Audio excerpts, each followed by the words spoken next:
Hello everyone, welcome back and thank you for your patience. I would like to introduce you to Francesco Palmieri, the moderator for the session about renewable energy and green hydrogen.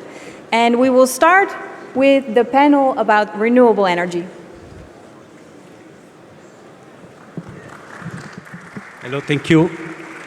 So let me welcome my panelists today. I will invite on stage Mr. Mohamed Shaker, Minister of Electricity of Government of Egypt.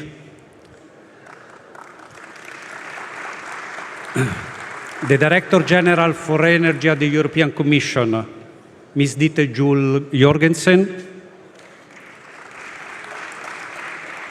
Director General for Neighbourhood at the European Commission, Gert Koopman.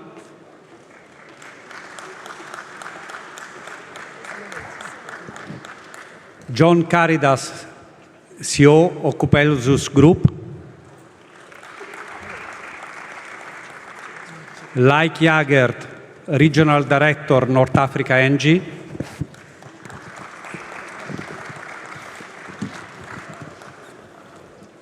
And Mohamed Ismail Mansour, co-founder and CEO of Infinity Group.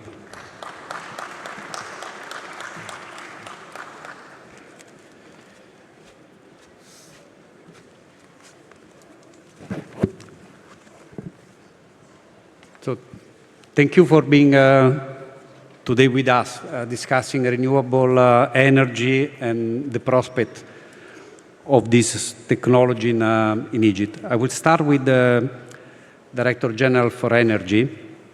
And in your role, if you can elaborate on what has been the trajectory and policy measure in Europe, and how some of these lessons learned can be applied in Egypt. Well, thank you very much, and thank you very much for welcoming us here on these important days on the European Union-Egyptian partnership, investments and trade. I think what we have heard throughout the day today really confirms the importance we attach to each other as partners across the Mediterranean.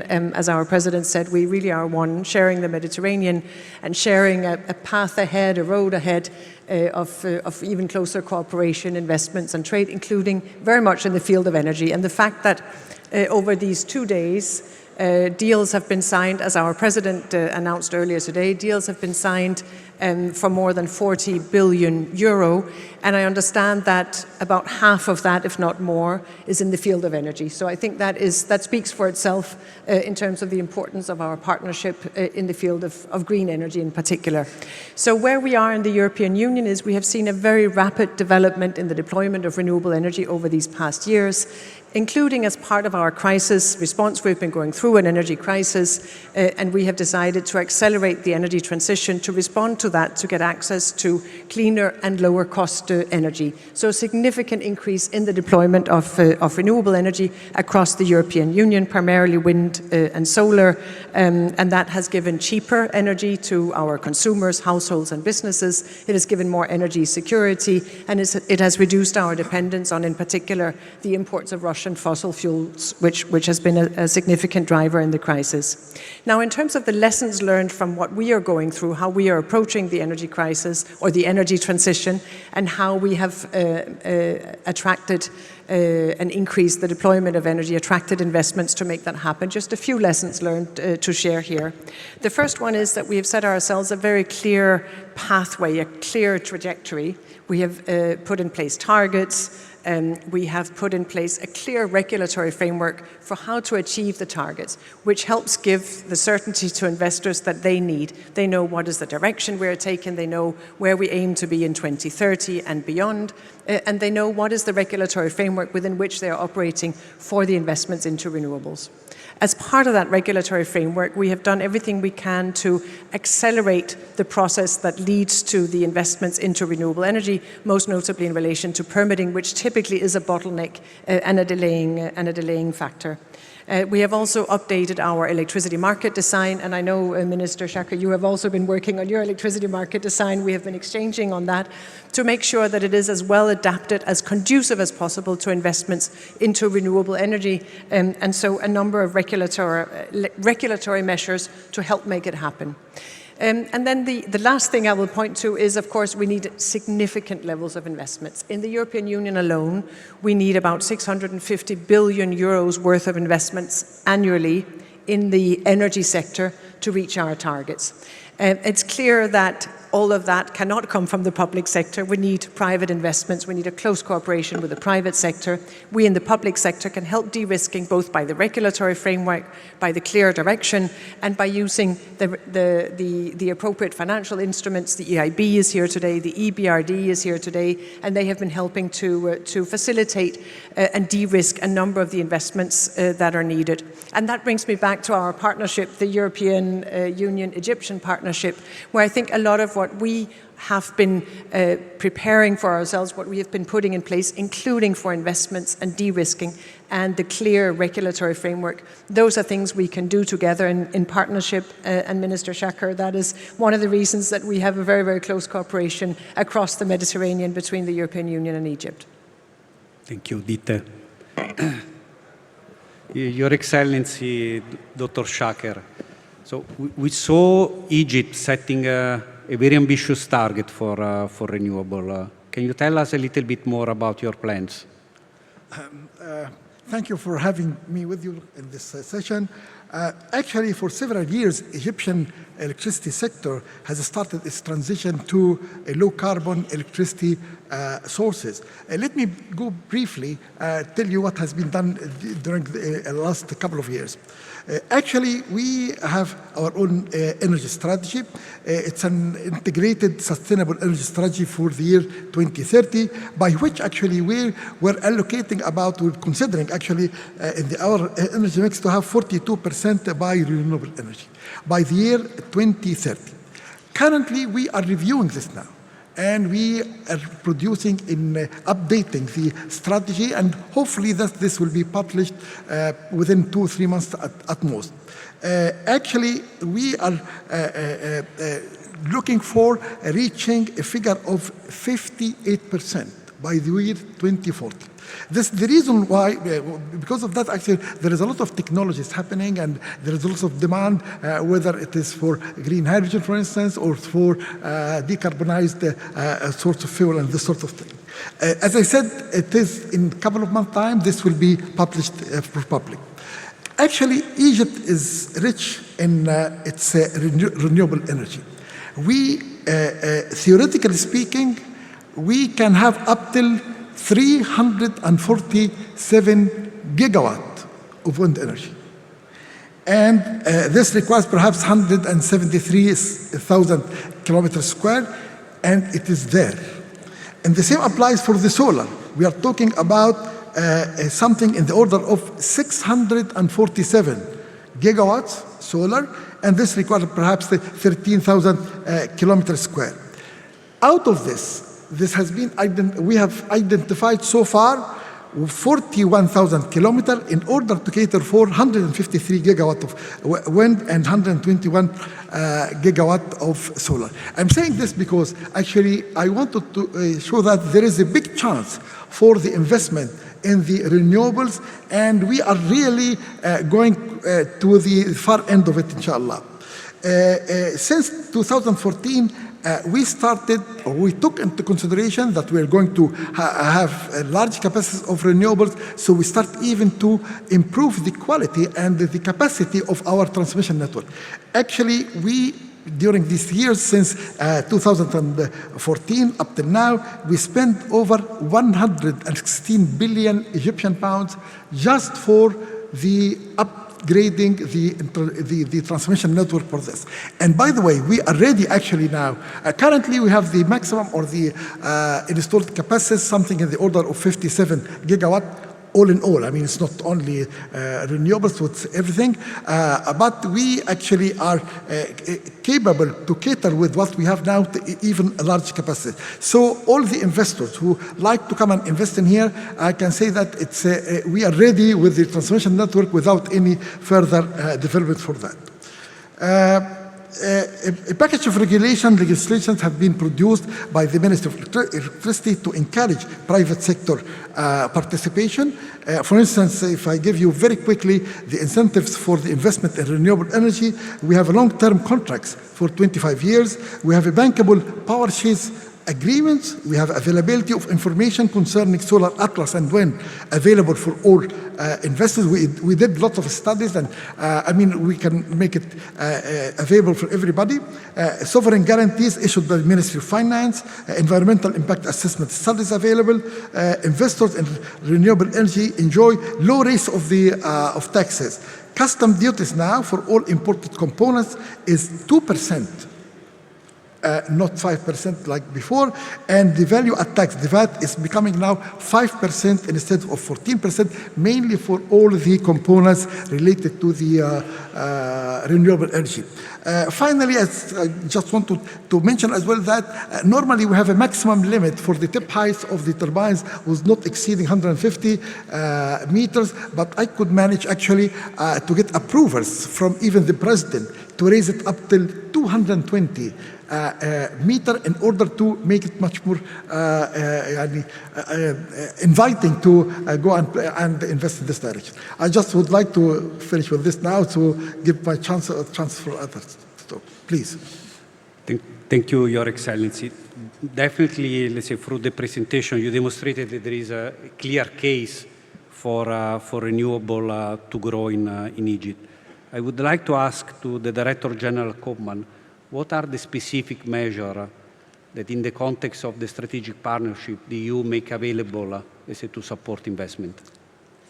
Yes, thank you very much. And I'm glad you referred to the strategic and comprehensive partnership because it provides an all-encompassing framework aimed at bringing the general relationships closer, but also incentivizing investment, which indeed is the first pillar of the partnership. I think in the field of energy, we work on different fronts. We try to facilitate the investment climate by making available concessional finance through our guarantee instruments. Under the comprehensive partnership, there is about 5 billion euros of investment capacity left until 2027, of which we will be prioritizing the majority for energy and clean tech. So this is through the IFIs, essentially aimed at de-risking and thereby reducing the cost of capital for investment. That's a very important piece. But under the partnership, there is also a discussion on regulation. There's a discussion on trade, and I would say a discussion on clean tech, which is equally important because all of these gigawatts the minister was referring to, those gigawatts will have to be built and components will have to be made available. They can either be imported at a lower tariff, as we learned, but they can also be constructed eventually here in Egypt, which would generate more value added and jobs in the country. And probably for the companies undertaking those investments, it would also bring down the overall costs of their supply chains. Here, a strategic objective of the European Union is much closer partnership, as our president was saying this morning, between the two shores of the Mediterranean, which means effectively that our companies should work with Egyptian companies also to generate this type of capacity. So I think the way to look at the strategic partnership is an opportunity on the financial piece, the regulatory piece, and more generally the commerce piece to take renewable energy further forward. We will also add to that coordination to facilitate the governments in the region who are all discussing individually with individual partners. We believe that looking at this more in the round, as we do with other countries with whom we work together closely, that this could actually make the business case for all of these investments stronger. So there's a huge priority put on energy in the southern neighborhood as part of our policies, and that is why you have two Commission Directors General on this panel. Thank you. Thank you. John, you are pursuing with the GREGY project, a first interconnection between Egypt and Europe. Can you tell us a little bit what is the stage and what you are trying to achieve, let's say, with this investment? Generally, thank you. First of all, let me say that I'm very happy to be present and participate in this very important conference, which highlights the significance of establishing, or rather strengthening, the relationships between the European Union and Egypt. And we believe that Egypt can be a key partner for the European Union in achieving the green energy targets that Europe has set. And let me humbly say that we believe GREGY exemplifies this principle in the sense that we see from one hand the ambitious green energy targets of the European Union, the Fit 55, zero CO2 emissions, accelerate green transition, establish energy security, and we realize how important this is due to the recent geopolitical turbulence that we all faced. And from the other hand, we see that Egypt, as His Excellency Dr. Saki said, provides the availability of suitable land, flat land, excellent capacity factors, both for solar and wind. And also, all these are backed by the extroverted policy of the government and the wish of the government, the will to support investment and implement all these necessary green energy projects and export them. So we believe that GREGY does exactly that. Will support Europe by transferring 3,000 megawatts of green energy produced in Egypt to Greece and a part of such to neighboring EU countries in order that the European Union can benefit towards a faster achievement of the green energy transition targets.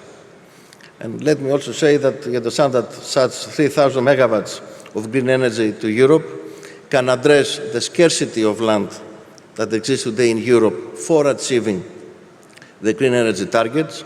There was a recent, a few months ago, study by a consulting firm, McKinsey, saying that one of the key obstacles for Europe to achieve the green energy targets is the scarcity of land due to regulation, environmental, and other limitations. So we understand that GREGY can virtually expand the energy borders of Europe and use the availability of, as I said, the land and capacity factors in Egypt to bring green energy to Europe. So we can accelerate this effort in order to achieve energy security, differentiation of energy sources, and of course, GREGY can also contribute to the integration of the energy market, leading to lower prices for consumers, hence increasing liquidity in the market. It will help the creation of numerous direct and indirect jobs in the region, and also opportunity for new and extensive businesses. So we understand that the benefits of GREGY are numerous: energy-related benefits, significant environmental benefits, social and economic benefits, and I believe that above all, also, what is important is the geopolitical benefits that GREGY will represent. Why? Because it will form a strong, a firm, let me say, unbreakable bond between Egypt and the European Union. And also GREGY forms the cornerstone for the creation of what is policy of the European Union, the creation of green energy corridor linking north to south. And GREGY was recently included in the first PCI PMI list of the European Union, and now we're accelerating its development. We have already published the first tenders for the final studies of the project in view of next year to be ready and reach final investment decision.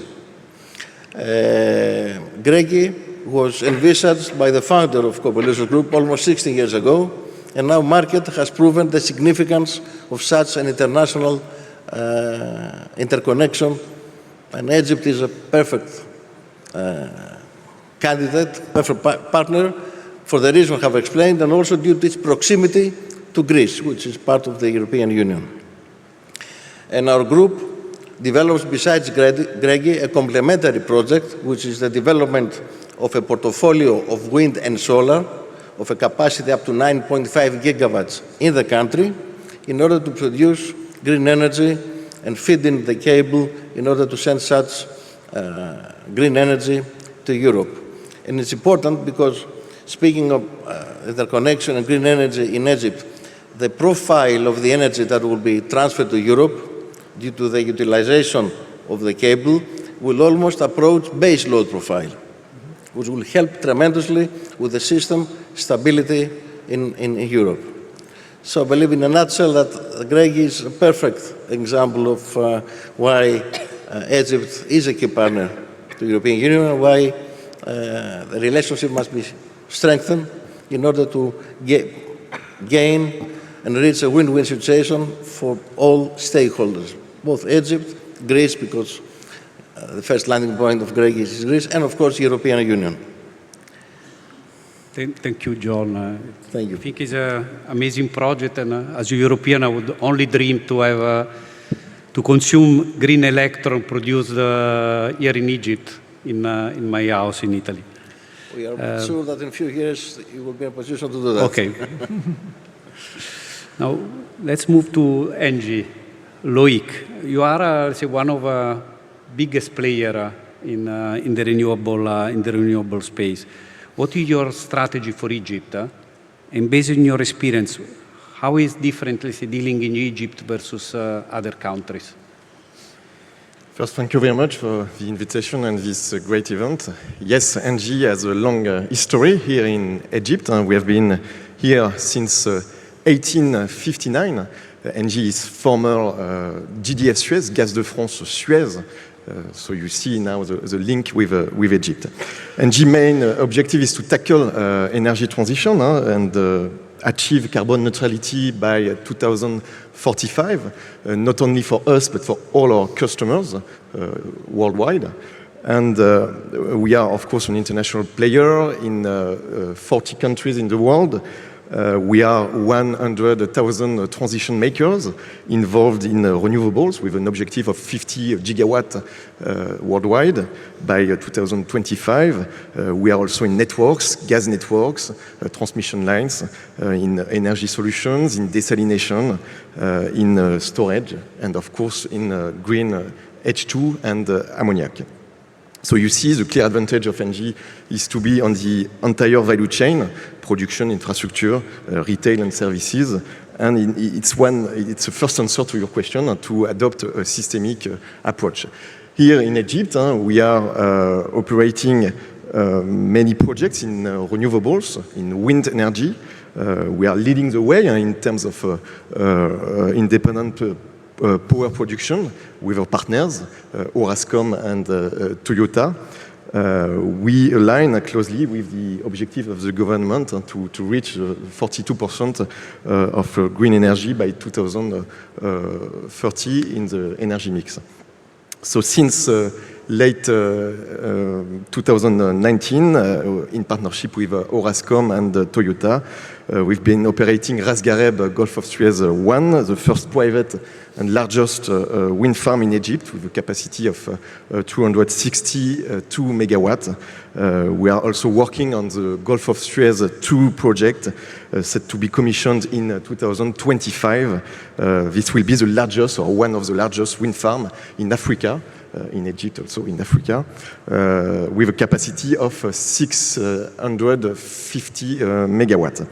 And of course, we signed also a MOU for a 3 gigawatt project in West Sohag.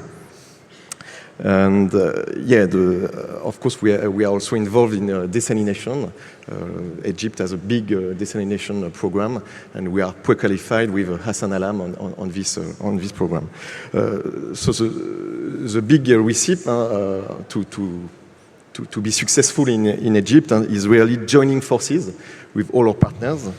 based on complementarities, of course, local companies such as Orascom, such as Hassan Alam, with the local anchorage, the local content, international companies like Toyota, of course, financing institutions, EBRD, European Union, World Bank, IFC.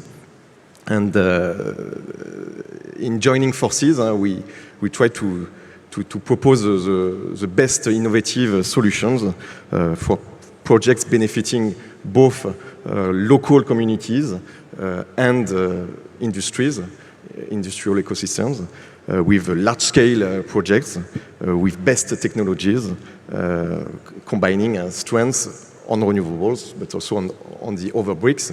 And the objective, for example, for H2 projects is to be on all the bricks, the desalination part, the renewable part, and of course, the electrolysis part. Thank you, Loïc. Mohamed, Infinity has been one of the local champions, and you have been instrumental in delivering a renewable project both in Egypt and across Africa. So you are at the forefront of the energy transition for the country and the continent. What is your vision for the renewable energy in Egypt? Well, I think Egypt is positioned very well with all the fundamentals in place, like my fellow panelists mentioned earlier. We have the land, we have the resources, and we have the location to be able to export very cheap electricity to the European continent. If we manage to get these projects on the ground and have more projects like GREGY to be able to export more capacity, I think it benefits us in Egypt, and it definitely benefits the European consumer on the European continent. So. Very good. Thank you. I thank you, all my panelists. Thanks a lot for your time, your insight. Thank you. And see you soon. Thank you. Thank you.